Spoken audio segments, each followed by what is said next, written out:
Bonjour à tous et bienvenue à ce webinaire. On est ravis de vous accueillir pour répondre à cette question cruciale: comment les 806 licornes mondiales ont réussi à créer en 15 ans 2650 milliards de valeur. 2650 milliards, c'est assez énorme puisque c'est le pays de la France, c'est aussi le montant de sa dette. Donc on va en parler avec nos deux invités. Laurent Asside, bonjour. Vous présidez Inspiring Trend et vous vous définissez comme un serial entrepreneur. Ça fait une quinzaine d'années que vous évoluez dans le monde des startups. Alors, en fait, j'ai créé ma première société il y a 25 ans maintenant, un cabinet de conseil dans ce qu'on appelle l'intelligence économique, l'intelligence des marchés. Et depuis, j'ai eu l'occasion de créer 3 autres sociétés. Une société Inspiring Trend qui porte la plateforme iPower Startup qu'on a utilisée pour analyser les startups, mais également une startup sur l'économie circulaire qui porte également une plateforme digitale, et également une start-up dans le domaine de l'art qui s'appelle Art Transfer, qui est la première plateforme de revente d'œuvres d'art entre particuliers. Et avec nous aussi Guillaume Dubois. Bonjour. Bonjour. Vous êtes directeur général d'Epoca Up, la filiale d'Epoca qui justement s'occupe des startups. Absolument, c'est une filiale qu'on a lancée il y a 5 ans maintenant, qui rencontre entre 700 et 800 startups françaises tous les ans et qui en accompagne une cinquantaine sur des problématiques de communication et de levée de fonds. Alors justement, pourquoi cette thématique pour ce webinaire? Pourquoi aborder le sujet sous cet angle-là, la valorisation des startups, des licornes? Pourquoi peut-on considérer que l'on assiste à une révolution industrielle? Mais quand on parle de révolution industrielle, est-ce qu'on n'en fait pas un peu trop quand même? Eh bien, c'est qu'on voit que la partie immergée de l'iceberg aujourd'hui. Les chiffres qui font vraiment tourner la tête.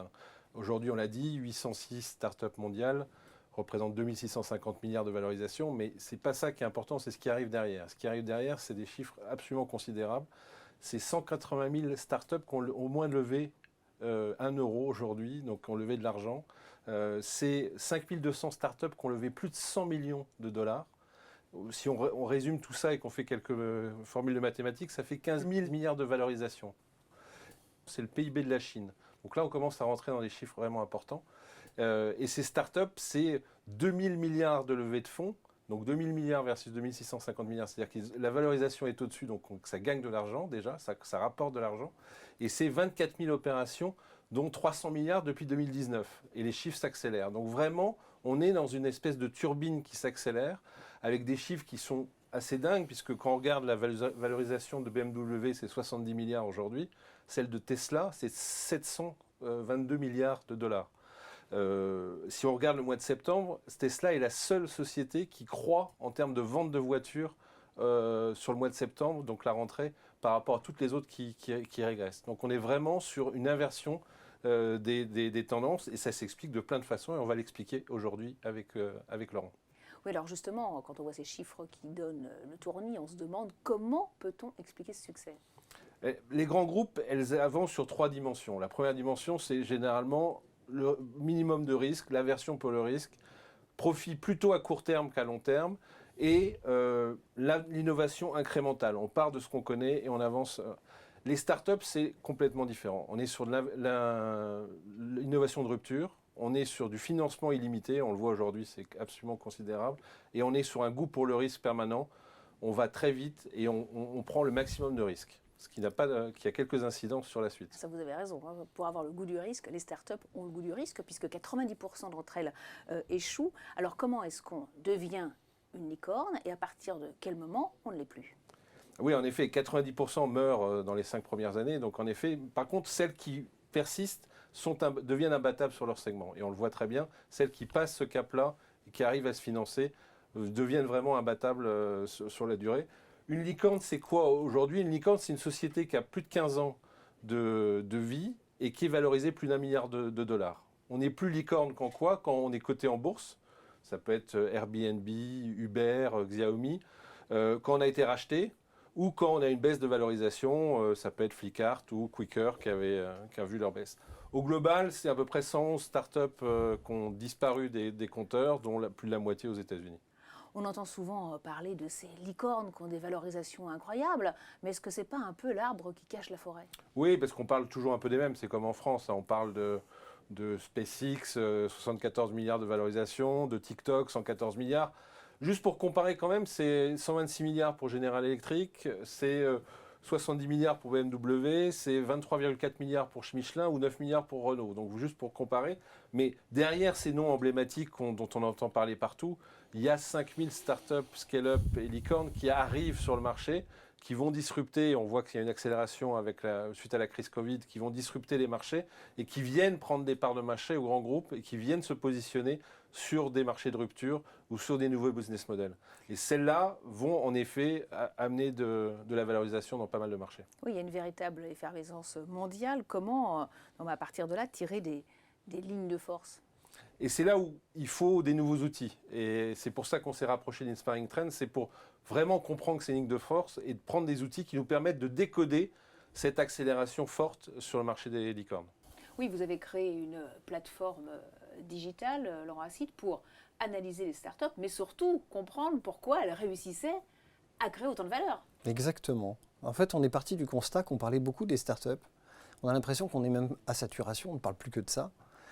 Mais en fait, on est toujours très descriptif, c'est-à-dire qu'évidemment, on s'étonne des montants de levée de fonds, on s'étonne également des valorisations, mais on ne fournit jamais finalement des éléments d'analyse, et c'est ce qu'on a précisément décidé de faire sur cette plateforme digitale. On a bien sûr des éléments très factuels de localisation, de levée de fonds, mais on a également ajouté des prismes d'intelligence de marché, les marchés de croissance sur lesquels elles sont positionnées, les macro-tendances sur lesquelles elles s'appuient, les attentes clients auxquelles elles cherchent à répondre, les business models qu'elles ont utilisés pour adresser ces marchés et prendre des avantages concurrentiels, et également des key technologies qu'elles utilisent pour offrir des services additionnels à leurs clients. Et on a également, dans cette plateforme, mis en place des outils d'exploration pour voir émerger des tendances, mais également des signaux faibles, au travers d'un certain nombre d'outils de data visualisation. Et oui, vous avez passé au crible les licornes mondiales. Alors, quels sont les enseignements que vous avez pu en tirer ? Qu'est-ce que ça nous raconte comme histoire? Parce que vous nous parliez de storytelling tout à l'heure. Bien sûr. Alors en fait, ça nous raconte une histoire passionnante, l'histoire d'une révolution industrielle qui est en train de se passer sous nos yeux. Cette révolution industrielle, comme le disait très justement Guillaume, en fait c'est une révolution qui va bouleverser absolument tous les marchés. On voit qu'il y a un certain nombre de leaders qui ont déjà mis le genou à terre parce qu'elles ont été lourdement impactées par l'arrivée de licornes qui drainent à elles des montants d'investissement de plus en plus importants et qui arrivent avec des techniques, des approches, des business models, une manière d'être aussi différente. Eh bien, ces grandes entreprises, elles sont confrontées à l'arrivée de ces entreprises d'un genre nouveau. On parle d'entreprises de la nouvelle économie, c'est effectivement une nouvelle économie qui arrive. Alors, quels sont les enseignements clés que l'on pourrait tirer et surtout, est-ce que ce modèle est transposable aux grandes entreprises? Tout à fait. En fait, c'est tout à fait l'objectif de notre plateforme digitale, c'est de tirer des enseignements pour les grandes entreprises.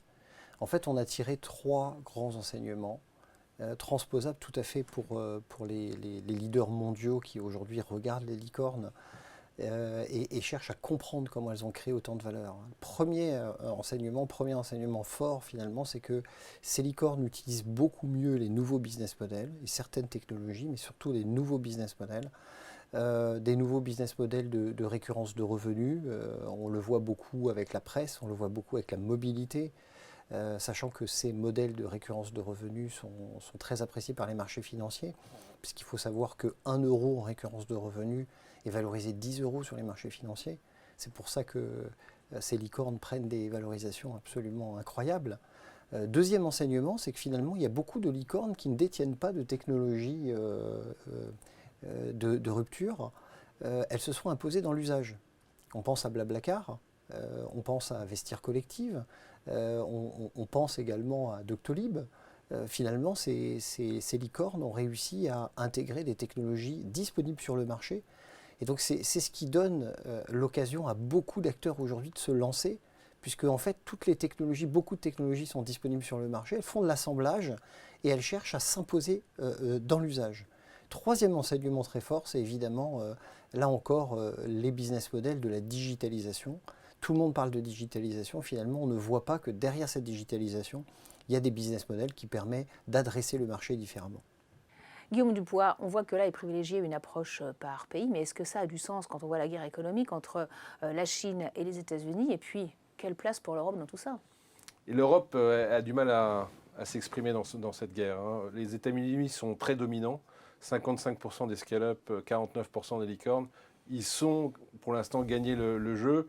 La Chine cherche à les rattraper et c'est pour ça qu'il y a probablement des tensions un peu plus fortes actuellement entre les deux pays.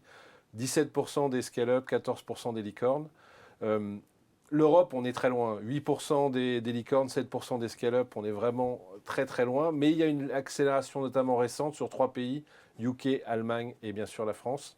Avec rien qu'en France, c'est 2 milliards de levées sur le mois de septembre. C'était 5,3 milliards qui était le record l'année dernière sur la totalité de l'année. Donc on voit qu'il y a une vraie accélération. L'Inde, très en retard, 4%. Et le point important, c'est que l'Afrique et l'Amérique du Sud sont complètement absents du jeu, sont complètement hors jeu. Et quelles sont les villes où sont localisées les scallops? Ça, c'est très intéressant parce qu'il y a 74% de la valeur a été créée dans 10 villes, 10 clusters qui concentrent l'ensemble des investissements et l'ensemble des startups. Donc il y a vraiment une localisation forte. La Silicon Valley est bien sûr en tête, mais on voit qu'il y a d'autres pôles qui sont en train de naître et on parle demain d'avoir 30 Silicon Valley dans le monde entier et chaque pays veut avoir sa Silicon Valley. Guillaume, on constate l'émergence d'écosystèmes, hein, mais quelles sont les grandes caractéristiques de ces licornes? S'il devait y avoir des traits communs, quels seraient-ils? Il y en a 3 grands. Hein. Le premier, c'est qu'elles s'imposent de plus en plus rapidement. 75% des startups, des licornes sont nées dans les 10 dernières années. Et puis on voit qu'il y a une accélération puisque 61 sont nés en 2018. Il y en a même 2 qui sont nés il y a moins d'1 an. Gorillaz et Clubhouse, qui ont moins d'1 an et c'est déjà devenu des licornes. Donc on voit qu'il y a une espèce d'accélération très forte. Donc premièrement, c'est la rapidité de présence sur le marché. Le deuxième aspect, c'est les montants des financements et le montant des investissements. Ils sont considérables. 55% des licornes ont plus de 100 millions d'investissements. 16% entre 500 et 1 milliard. 12% entre 1 et 10 milliards d'investissements. Et donc vraiment, on est sur des chiffres qui font tourner la tête. Quand on voit SoftBank qui a investi dans 111 startups depuis les 5 dernières années, avec des montants aux alentours du 500 millions et au-delà, c'est complètement considérable, mais c'est les chiffres qui sont actuellement. Et avec cette force de frappe, c'est le troisième élément, c'est qu'ils arrivent à avoir des nombres de personnes très impressionnants. Ils recrutent énormément. Quelques chiffres, TikTok, c'est 4500 personnes. Donc c'est plus anecdotique, c'est plus 2 personnes dans un garage au fin fond de la Silicon Valley, c'est vraiment des équipes complètes avec des développeurs.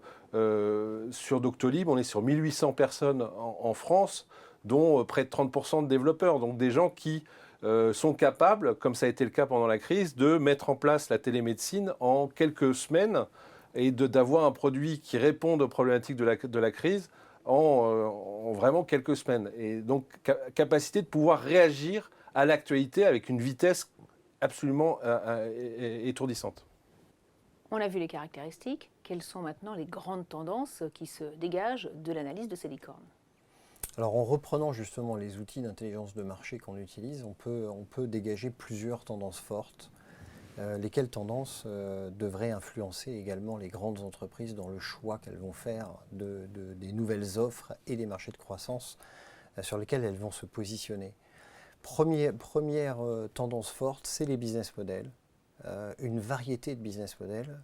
On a identifié 40 business models différents. On se rend compte que les grands leaders mondiaux n'en utilisent que très peu. Sur un marché sur lequel la France est d'ailleurs très bien positionnée, on a travaillé avec un leader mondial et on a constaté 19 business models utilisés dans le monde, là où le leader mondial n'en utilise qu'un seul. Donc première tendance forte, c'est l'utilisation. Les licornes vont explorer toute la palette en fait, des business models et de cette manière-là, en fait, elles vont adresser les clients d'une manière différente. Elles vont donc engager une relation avec leurs clients de façon différente, beaucoup plus proche, parce que en fait, beaucoup de ces business models sont des business models du digital dans lequel on arrive à avoir de la donnée, donc on arrive à avoir un service qui devient personnalisé. Première tendance forte, les business models. Deuxième dimension, en fait, c'est les technologies. Évidemment, on pense beaucoup à ça quand on parle des licornes, c'est les technologies.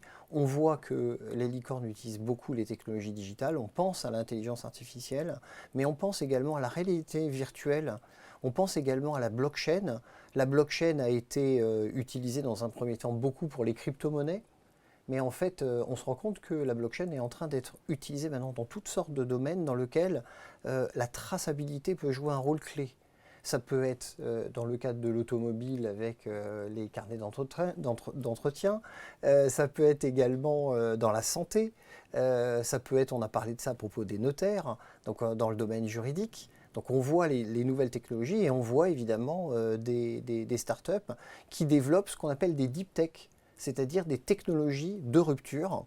Et comme le disait très justement Guillaume tout à l'heure, ces licornes, elles ont un goût pour le risque. Donc elles sont capables de mettre beaucoup de l'argent dans des technologies qu'elles ne maîtrisent pas.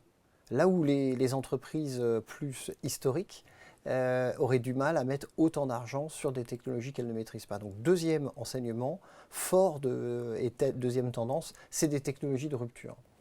Troisième dimension, en fait, c'est que les licornes font de l'assemblage de briques d'innovation disponibles sur le marché. Et en fait, quand on analyse un ensemble de startups, à partir de 100-150 startups, on arrive à voir très clairement quelles sont les briques d'innovation. Et donc, bien sûr, ces briques d'innovation pourraient être utilisées également par les grandes entreprises pour créer de nouvelles offres. Dernière dimension, la dimension des clean tech, puisque les licornes ont compris que les nouvelles générations sont très sensibles à la conversion environnementale et donc elles ont elles aussi embrayé et se sont engagées avec force dans cette conversion environnementale. Et là encore, l'analyse d'un nombre suffisant de startups permet de voir toute l'étendue, en fait, toute la variété en fait, des solutions environnementales qui sont disponibles. C'est ce qu'on a fait d'ailleurs dans une autre plateforme digitale qui s'appelle Circular Maker, où on a recensé plus de 1500 solutions d'économie circulaire. Est-ce qu'il y a des secteurs ou des marchés de croissance qui se distinguent plus que d'autres? Oui. Alors, premier secteur qui se dégage, c'est le commerce et la distribution. Tout le monde a en tête le succès d'Amazon et d'Alibaba. On aurait pu croire que ces deux grandes entreprises, ces deux leaders mondiaux avaient écrasé le match. Eh bien, il n'en est rien, puisque en fait, il existe beaucoup de licornes, y compris en France. On a de très très belles réussites comme Mano, comme Vestiaire Collective, et ça montre bien en fait que ce secteur reste très dynamique. Comme vous le savez, il s'est également accéléré à la faveur, si on peut parler comme ça, de la crise sanitaire, puisque là, on a été obligé de faire appel à des entreprises dans le e-commerce. Donc, premier secteur qui s'est beaucoup développé dans le monde. Alors, quand on observe les licornes, on voit qu'elles sont largement situées aux États-Unis et en Asie. Mais il y a quelques belles entreprises également européennes. Donc, premier secteur important, le domaine de la distribution et du commerce. Deuxième secteur, la mobilité. Donc là, à la faveur de la concentration urbaine, il a fallu trouver de nouvelles solutions de mobilité. Donc on a tous en tête Uber, il y a beaucoup les trottinettes électriques, il y a beaucoup d'exemples, l'autopartage. Donc la mobilité a fait l'objet de beaucoup d'investissements. Là, ce qui est intéressant, c'est qu'on note ces dernières années qu'il y a moins de licornes qui sortent, simplement parce que les géants du secteur ont réagi, comme quoi les géants, les entreprises classiques ont une capacité de réaction, et on voit que maintenant les géants du secteur font de l'innovation de rupture, et donc il y a moins de place aussi pour les licornes. Donc deuxième secteur d'activité, la mobilité. Troisième secteur d'activité qui draine de plus en plus d'argent, c'est la médecine. Et ce n'est pas seulement lié à la crise sanitaire, de façon générale, vieillissement de la population dans les pays riches. Et on voit là le croisement entre ce secteur qui est la santé, mais également des technologies d'intelligence artificielle, mais aussi de génomique. Et là, en fait, il y a une tendance extrêmement forte qui vient des États-Unis de ce qu'on appelle le transhumanisme, puisque les géants de la tech rêvent de faire une médecine qui amènerait l'homme à vivre jusqu'à 100 ans, mais en bonne santé. Pas seulement 100 ans, mais 100 ans C'est ce qui est l'essentiel, quand même, en bonne santé. Exactement. Et dernier secteur d'activité, c'est passionnant, c'est les services financiers. Vous savez qu'après la dernière crise financière, 2008-2010, eh bien, le secteur bancaire a perdu beaucoup de plumes. Il a perdu beaucoup de plumes également en termes de crédibilité vis-à-vis des clients, puisqu'ils ont fait beaucoup d'erreurs. Finalement, ils se sont refait une santé financière sur le dos de leurs clients, et tout le monde le sait, puisqu'il y a eu une multitude de micro-frais qui ont été pris, avec la bénédiction des différents gouvernements qui ont vu là le moyen de sauver leur marché financier. Et on voit dans ce domaine financier des fintechs qui ont levé beaucoup d'argent et qui ont adressé des nouveaux besoins, des besoins de simplicité, par l'utilisation intensive du mobile, mais également des besoins de financement, notamment de financement des PME ou des entreprises de la nouvelle économie. Alors on a beaucoup parlé des business models, hein, mais côté technologie, est-ce qu'il y a des technologies qui sont portées par les startups, les licornes? Alors, évidemment, tout le monde a ça en tête. On parle beaucoup de data, on parle beaucoup d'intelligence artificielle. Il y a eu beaucoup de conférences. Il y a les géants de la tech qui parlent beaucoup de ça, qui investissent beaucoup d'argent. Il y a plus de 259 licornes dans le monde aujourd'hui qui utilisent de façon intensive ces technologies qu'on appelle d'intelligence artificielle, dans lequel on va retrouver ce qu'on appelle le deep learning, tout ce qui tourne autour de la data. Pourquoi ? Simplement parce qu'on est également dans un mouvement d'automatisation. On le voit notamment on a parlé de la distribution et du e-commerce. Cette intelligence artificielle permet de faire, excusez-moi cet anglicisme, du profiling, c'est-à-dire on définit le profil du consommateur. Et à chaque fois qu'il va surfer sur le site, sur Amazon, eh bien on connaît ses goûts et on affine des progressions et on peut lui pousser des produits qui correspondent en fait à ses préférences. On le voit bien, on est assailli de propositions Exactement. après être allé sur un site internet par exemple. Exactement, oui. C'est un très très bon exemple. Le deuxième exemple, c'est la blockchain. Personne ne peut comprendre les montants aujourd'hui de valorisation des crypto-monnaies. C'est absolument stratosphérique, comme le disait très justement Guillaume tout à l'heure. 33 licornes utilisent la blockchain aujourd'hui. Bien sûr, aujourd'hui, on a 82% de ces 33 licornes qui sont dans les crypto-monnaies. Mais ce qui est intéressant, c'est que quand on regarde les scale-up, ces fameuses 5200 scale-up qui ont levé plus de 100 millions, cette fois-ci, c'est 56 scale-up. Et sur les 56, il y en a 29 qui ne concernent pas les crypto-monnaies. Donc on voit comment cette technologie qui a été utilisée pour imposer les crypto-monnaies sont aujourd'hui utilisées par plein d'autres secteurs d'activité. Je ne résiste pas également à l'envie de parler de l'hydrogène, puisque sur l'hydrogène, il n'y a pas de licorne aujourd'hui sur l'hydrogène, mais on voit apparaître des scale-up. Il y en a peu qui ont levé plus de 100 millions, puisqu'on n'en est qu'à 8, mais il y en a 40 qui ont levé plus de 10 millions. Et on peut faire le pari que dans les années qui viennent, on va avoir des licornes qui vont sortir dans ce secteur de l'hydrogène, parce qu'il faut savoir que la volonté, on voit l'État stratège qui revient dans tous les pays, on en parle beaucoup en France, et il faut savoir que si on totalise l'ensemble des roadmaps publics sur l'hydrogène, c'est plus de 100 milliards de dollars.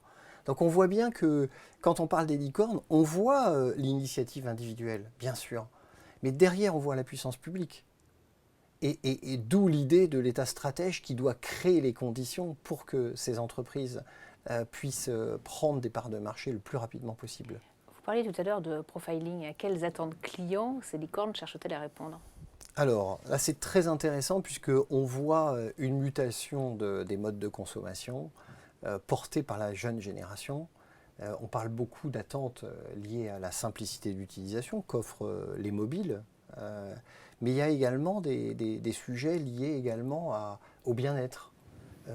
Beaucoup de ces licornes répondent aux attentes des consommateurs, notamment de cette nouvelle génération, autour de l'éco-consommation. Le fait que cette consommation puisse participer à leur santé, à leur bien-être. Et bien sûr, la nouvelle génération, c'est la société du loisir, hein, notamment dans les pays développés, et ils recherchent du fun. Et on voit comment beaucoup de licornes cherchent à répondre à cette attente d'avoir du fun. Et la dernière chose que j'aimerais partager avec vous, c'est un élément absolument essentiel, et les grandes entreprises doivent prêter attention à ça, c'est la transparence. La transparence et la confiance. Et ces dernières années, les grandes enseignes ont perdu des plumes vis-à-vis des nouvelles générations, qui ont l'impression qu'elles ont été opaques, Et aujourd'hui, on constate que les licornes insistent considérablement sur cette notion de transparence, sur cette notion de confiance. Et donc, généralement, quand vous allez sur leur site, ils disent « vous pouvez avoir confiance en nous ». Et voilà pourquoi vous pouvez avoir confiance en nous. Eh bien, les grandes entreprises, aujourd'hui, elles doivent réfléchir à ça, notamment pour attirer des talents, puisqu'on voit que c'est un défi aujourd'hui. La marque employeur est devenue un vrai défi pour les grandes entreprises. Et derrière ça, il y a également cette dimension de transparence et de confiance. Merci beaucoup, Laurent Acide. Ce webinaire touche à sa fin. Merci à tous les deux d'y avoir participé. Merci à vous de nous avoir suivis. Peut-être un tout dernier point, hein, Guillaume Dupois, pour ceux qui voudraient aller plus loin, parce que très intéressés par le sujet, que peuvent-ils faire ? On peut vraiment faire des restitutions individuelles très poussées. Vous avez vu la puissance de l'outil, on vous a montré quelques éléments de tendance forte, mais on peut aller très très loin dans la restitution. Donc si vous souhaitez avoir une présentation personnelle sur votre secteur d'activité, sur vos business models, sur vos concurrents, sur votre marché, contactez-nous, nos coordonnées vont apparaître et vous pourrez nous joindre sur le site. Merci Guillaume. Et bien sûr, vous pouvez retrouver l'ensemble des informations, l'ensemble de ce webinaire, hein, sur le site internet www.inspiringtraining.com, adresse qui s'affiche à l'écran. Vous pouvez aussi, bien sûr, joindre Guillaume Dupois et Laurent Acide via Internet. Encore merci pour votre attention et à très vite pour un nouveau webinaire.